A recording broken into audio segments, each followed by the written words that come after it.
Thank you, Member. I call the member for Noosa. Thank you, Acting Speaker. It was not that long ago that women were dismissed from the public service if they got married, or that marriage was only allowed between a man and woman. We have come far from these discriminatory times to become a much more inclusive and compassionate society. However, as we have heard, we still have some way to go in many areas.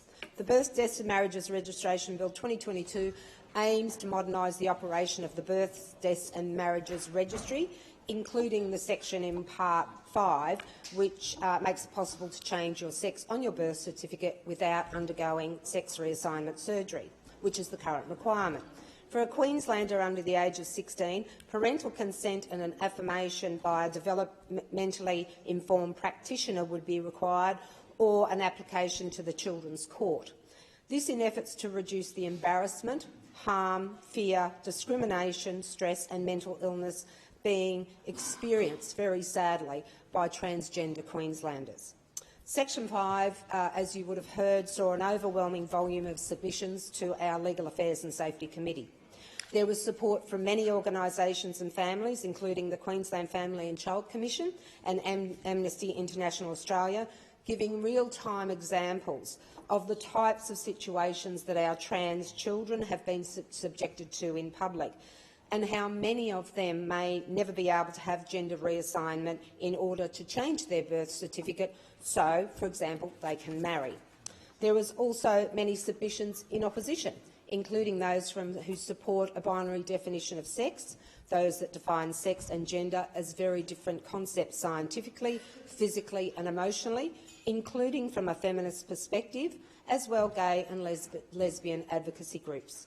The majority of concerns related to gender-specific spaces, with Women's Forum Australia stating that the bill will effectively allow men to self-identify into female-only activities, spaces, service and events, including female sports teams, bathrooms and domestic violence refuges.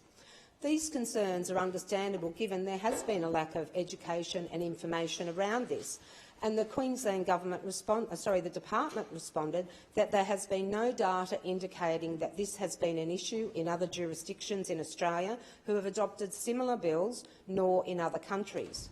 In addition, currently trans Queenslanders utilise these spaces, services and sports without any documented cases of the concerns raised.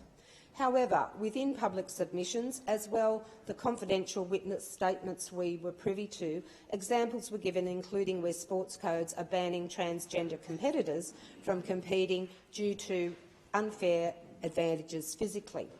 The department in response outlined that the Anti-Discrimination Act precludes restricting members or players based on sex or gender identity, and that there is already capacity in the Act for sporting groups individually or through their codes to apply for exemptions to preclude biological males. However, government have not provided any commitment as to what assistance organisations will receive in relation to this. A further issue raised was that changing a birth certificate is falsifying records. Adoptee Rights Australia submitted that a person's genetic history is part of their individual identity and that a true genetic record of birth is needed and should not be altered. The department confirmed during the public hearing that sex information at birth is retained on the register or birth record separately, ensuring this information is unaltered. So I think this is where we spent some time in committee as to what does all this mean. In effect, the birth register is the record, so then the birth certificate is almost like an extract of that. This raises further questions as to why sex is even recorded on this, in effect, extract if it is not essential, as some countries already do not include sex on a birth certificate.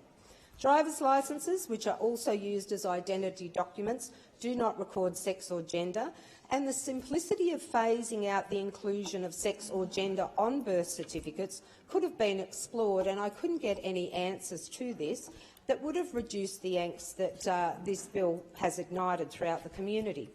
As I outlined in my statement of reservation, much could have been addressed in the lead-up, including undertaking appropriate options analysis and a broader community engagement. And I really appreciate what the minister has said, and also other members, that there was plenty of consultation and engagement, but What I said in my statement of reservation is correct. I had no knowledge, my community seemed to have no knowledge, and I think that reflected on why there was a lot of angst. An example, Go for Queensland Women submitted that their only contact with the department, now whether that was in the precluding 10 years or during the actual, I think it was 2020-2021 consultations, was an information session and not a consultation. Then we come to the unnecessarily compressed timeframes for the inquiry into the bill, and I do note comments that it was adequate. However, many stakeholders, such as the Queensland Law Society, stated emphatically that it was far too short and that a few weeks during the holiday period is unacceptable.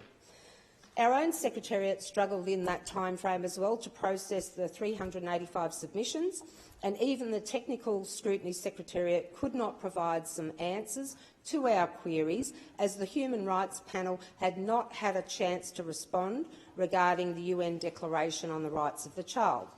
Furthermore, through submissions and hearings, many emails to my office and via a survey to Noosa residents, which saw 80% of respondents in opposition to the bill. And again, I believe this is because there was a lack of information leading up to it. Alarms were raised around issues such as how gender identity and transitioning are managed for vulnerable children, including those with autism. This should have been investigated, as this legislation is not just about a document. It is about children and adults, often undergoing life-changing psychological and physical medical interventions.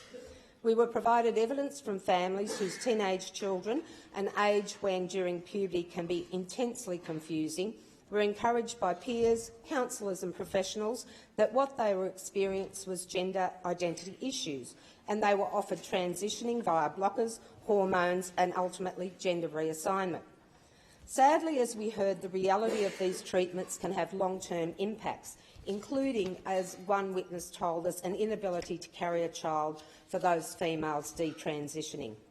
One witness stated that what their family experienced would have been avoided if a wait-and-watch approach had been adopted through the confusion of puberty, instead of what has been a devastating time for their family and irreversible. Our committee could not even ascertain whether what had been termed a trend by witnesses is actually occurring. Yet there was no and still is no proposal or amendments from government to monitor or consider these issues, nor the Cass review, the Bell report or the study on gender services at Westmead Hospital, which stated the evidence base pertaining to gender-affirming medical pathways is sparse, and for young people who may regret their choice of pathway at a future point in time, the risks for potential harm are significant. The UK's NHS has now banned puberty blockers in clinical settings, moving away from the gender-affirming approach for the treatment of gender dysphoria in minors in response to extensive stakeholder engagement and a systematic review of evidence. This bill has highlighted the compassionate, articulate and deeply traumatised families who have shared their stories, both for and against this bill. That we had never realised what you continue to go through is deeply saddening. We should be encouraging society to be tolerant and compassionate of our trans Queenslanders. We should have been provided information as to why gender or sex is even required anymore on an identity document.